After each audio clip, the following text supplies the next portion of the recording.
Hi guys, welcome back to Cine Club. My name is Maria, and this is where I talk to you about movies that have recently come out and I review them for you. So the movie I saw this week was Noah. So basically the world has gone to hell and men are hating and killing each other and destroying the earth in the process. So God has chosen Noah, played by Russell Crowe, to build an ark and save the innocent, in this case the animals, from the flood that is coming that will destroy the wicked and the evil of the world and give hope to a new beginning. So going into this movie, I was a little worried that it would be a little straightforward and predictable because it's a story that everybody knows. But they managed to keep it interesting by adding new storylines and new elements to it. If you know the Bible by heart or you are expecting a very accurate story of Noah, this might not be the movie for you. Even the director, Darren Aronofsky, said that it was not a biblical take on the story of Noah. I actually did like the addition of new storylines and issues that maybe were not in the original story of Noah because it made it a much more complex movie. I think it was necessary to add new elements to it, and I actually did like what he did with it. There is tension with the king of the land, played by Winstone, and he wants to save himself and he wants to save his people. And even though he doesn't believe in miracles and what's going on, he definitely wants to be in that ark. And it doesn't matter if he has to kill Noah in order to get in it, he just wants to save himself. There's also the question of how humanity will go on after the flood. So they bring in this small story of Emma Watson's character, who is in love with Noah's son, Shem, but she's actually barren, she can't have children. So they bring into question how will they continue the human race afterwards. More importantly, they show Noah's struggle in following God's plan and his burden to fulfill it, even if it means actually not continuing the human race and just ending the evil of the world along with the humans. In my opinion, I believe biblical stories, especially ones from the Old Testament, have a bit of room for interpretation and a little bit of play when it comes to adapting them to movies, as long as the lesson and the message of the story remains true. Ultimately, I do think the director maintains the root of Noah's story intact, which is 1. God will punish men for their sins. 2. There will be death and there will be the flood that will clean the earth of the evil. And 3. It would be the start of a new beginning, there's a new hope, and a chance to do things right. The cast was amazing and they did a really, really good job. You have Russell Crowe and you have him with Jennifer Connelly again, I love them together. You have Winstone, you have Anthony Hopkins. Emma Stone also did a great job. They were all fantastic, I have no complaints when it comes to them. However, there were some things in the movie that just made me go, what? They added some kind of mythical and pagan elements to the story that kind of made you feel like you weren't watching a biblical story anymore. Basically, Noah has these rock transformers. There's no other way to describe them. In reality, they are fallen angels that God has punished and they have taken a sort of rock formation on earth. They're the ones that help Noah build the ark, and they're the ones who are around when the people want to get on the ark and they're defending them so Noah can leave. But they were very strange. They had these kind of like slow movements and they reminded me of like special effects of very old movies, like we were watching one of those old monsters that kind of moved a little weird, but that was okay because that was the technology of the time. There's a moment where you feel like you're just watching a completely different movie. They reminded me a lot of the Ents in Lord of the Rings, especially when they're fighting off the people.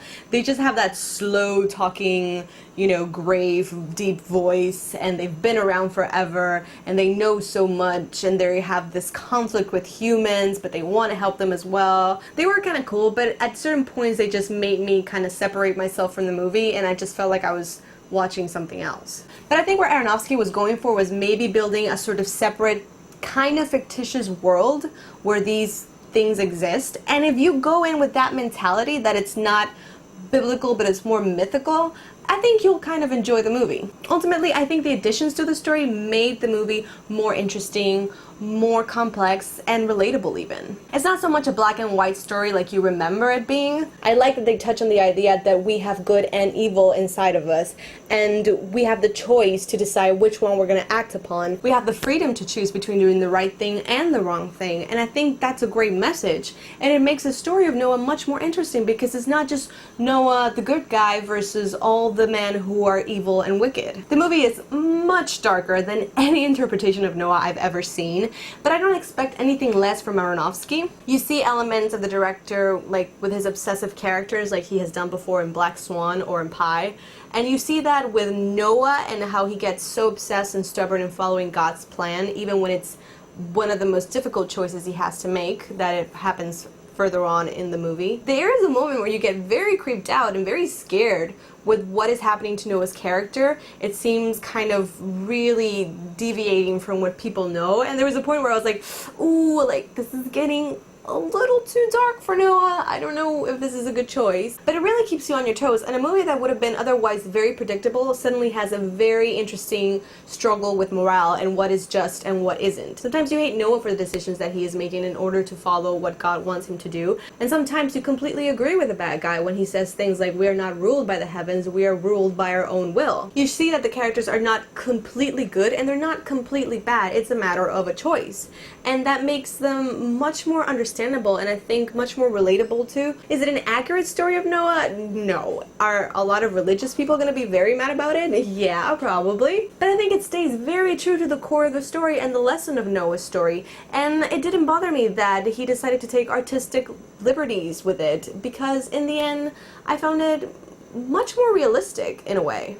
I like that it's always shown how hard it is to believe in something, how hard it was for Noah all the time, and how hard it is to maintain your faith. I think it's good and very realistic to see that even the greatest of people and chosen ones like Noah have their moments of doubts and possible misinterpretations of what God wants from them. So if I had to rate Noah, I would say it's definitely worth watching on theaters. In the end, I think a biblical story was humanized and made into a much more realistic setting, so to speak, about the end of humanity and what it is to have inner struggles about one's belief and faith and what is good and evil. But guys, that's just my opinion. Tell me, what did you think of Noah? If you haven't seen it, tell me which biblical story would you like to see on the big screen? Leave a comment down below and let me know. But guys, that's everything for this episode of Cine Club. I hope you had a great time watching this review as much as I enjoyed talking to you about it. If you like this video, don't forget to give it a thumbs up or share it with somebody.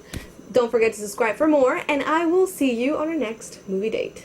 So the story of Frozen is the story of two princess sisters, and one of them has a special power that turns everything into snow and ice, and she can't control it. So when things don't turn out so well, the youngest sister, Anna, has to go on an epic journey to find her sister, help her, and try to save the kingdom from the entrapment of ice that has caused her sister. Bye-bye. I am recording as we speak.